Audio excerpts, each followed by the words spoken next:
આપણા જીવનમાં ઉદ્દેશ્યને એને ઊંચો રાખો. આ માટીના રમકડા જેટલી માટીના રમકડા આપણે સહેલાઈથી મળે કે નહીં? આ માટીના રમકડા આપણે જેટલી સહેલાઈથી મળે છે એટલી સહેલાઈથી હોનું મળતું નથી ને. હે, હોનું મળે એટલી સહેલાઈથી આપણે આગળ ગોળા તાવડી ઘડીકમાં લઈ આવીશું. હે, પણ હોનું આપણને જલ્દી મળે ન મળે. મન પાપ તરફ ફેલાયથી જાય. હે, આપણું મન છે ને એ પાપ તરફ ફેલાયથી જાય. હે, પરંતુ એને પુણ્ય કર્મો તરફ વાળવા માટે ખૂબ પ્રયત્ન કરવો પડે. જ્યાં પાપ હોય ત્યાં આપણું મન તો તરત ફેલાયથી વયું જ જાય, ધોળીને જાય. પણ પુણ્ય ને ઠેકાણે બહુ પ્રયત્ન કરો ને, ખૂબ પ્રયત્ન કરો ને તે માઇન્ડ તમારું મન ત્યાં કદાચ જાય કે ન જાય એની કોઈ ગેરંટી નહીં. અને પાણીનો પ્રવાહ હોય એ ઢાળ હોય એની પર પાણી જાય. હે, એ ખૂબ ઝડપથી ઢાળ હોય એ બાજુ વહી જાય. પરંતુ પાણીને જો ઊંચે ચડાવવું હોય ને તો પંપ મૂકવો પડે. હે, તો એને પંપ મૂકવો પડે. તો ખરાબ વિચાર તથા તામસી સંકલ્પ એવી બાબતો છે. હે, ખરાબ વિચાર છે ને એને આવતા વાર ન લાગે. અને તામસી સંકલ્પ કોને કહેવાય? કે મારે બીજાને હેરાન કરવો. હા,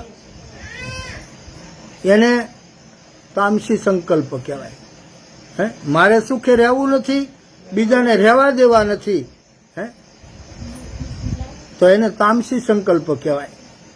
કે કોઈ નશો કરીને પીને આવ્યો હોય તો એ આખા ઘરને આખી રાત જગાડે. હે, એ પોતે તો બગડ્યો છે પણ બીજાને તે બગાડે છે. હા, પોતે સુખ લેતો નથી, બીજાને લેવા દેતો નથી. આને તામસી સંકલ્પ સંતોએ કીધો કે આ તામસી સંકલ્પ કેવો એમ. હા, તો જે આપણું મનોરંજન કરતા કરતા આપણા મનમાં ખુશી જાય. મનોરંજન કરતા કરતા આપણે તમે જો નાના છોકરાને પહેલાની ડોસ્યું હતા ને, જે દેશી ડોસ્યું, એ મારું ગલુડિયું ને મારું સટોડિયું ને એમ કરીને કાંખમાં રાખે ને પછી એ બજરું દેખ્યું તો ઓલા નાના બાળકોને સખાડે. હે, જો મોઢું કેવું કરવા માંડ્યું, આમ છે ને તેમ છે. પછી આગળ જતા એ બજરથી ડેબલી રાખતું થઈ જાય. હે, તો આ ખરાબ વસ્તુ છે ને એની ટેવ પડી જાય. સારી વસ્તુની કોઈ ટેવ પડી નહીં પડે. હે, તો એ આપણા મનમાં ઘૂસી જાય એમ નબળું. અને સાથે સાથે પોતાની મારક શક્તિને પણ લઈને આવે. એ એકલું થોડું આવે, એની મારક શક્તિ વ્યસન કરો એટલે એની મારક શક્તિ આવે ને એની. હે, કે એનાથી કઈ એક જાતના પછી આપણને રોગ થાય.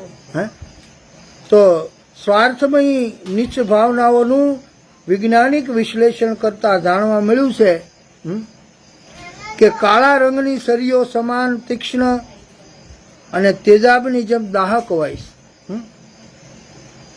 તેમને જો થોડીક જગ્યા મળે ને તો પોતાના જેવી ઘણી સામગ્રી ખેંચી લે. હા, વિચારકોમાં પણ એમ કીધું છે કે આ જે નબળી વસ્તુ હોય ને, આપણા કુટુંબમાં એક નબળો હોય, આપણા સમાજમાં કોઈક એક એવો નબળો હોય તો એ લોહ સમક જેવું કામ કરે. હો, આ નબળાઈ એની તરફ ઘણા ધીરે ધીરે બધા એવા મને થવા. હા,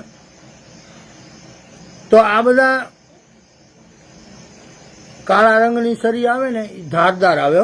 હા, અને તેજા એ સહેજ એની અણી અડી ગઈ હોય ને તો તેજાબ બળે ને એવું એવી સરી બળે. હે, તો એમાં થોડીક જગ્યા જો મળે ને તો એમાં પછી ઘણી સામગ્રીને લઈને આવે. હો બાપા, તો વિચારોમાં પણ પૃથ્વી વગેરે તત્વોની જેમ આ ખેંચાવાની અને સિંચવાની શક્તિ આપણા વિચારમાં. આપણા વિચાર છે ને એ ઘણું ખેંચી શકે, હિંચી શકે. બે વસ્તુ વિચાર પડીશ. હા, તો એ અનુસાર પોતાની ભાવનાને પુષ્ટ કરનાર એ જ જાતના વિચારો ઉડી અને ત્યાં એકત્ર બધા થવા લાગે. તો આવું જ સારા વિચારોની બાબતમાં પણ છે. તેઓ પણ પોતાના જેવા વિચારોને એકઠા કરી, નબળાને નબળા મળે એટલે એનું એક ટોળું થાય, હારાને હારા મળે તો એનું એક ટોળું થાય. એકઠા કરીને સશક્ત બનવામાં એ પછી પાછા ન પડાય. હારા માણા ભેગા થાય તો એ બળવાન બને. એ પછી ત્યાં પાછા ન પડે. જેમણે ઘણા લાંબા સમય સુધી ખરાબ વિચારોને પોતાના મનમાં સ્થાન આપ્યું છે એમને શું થાય? તમે લાંબા ગાળા સુધી ખરાબ વિચારોને સ્થાન આપ્યું એટલે તમને શું થાય? તો કે તમને ચિંતા, ભય એટલે બીક લાગે અને નિરાશાનો શિકાર થવું પડશે. એટલે સંતોએ શું કીધું? ઉદ્દેશ હંમેશા ઊંચા રાખો.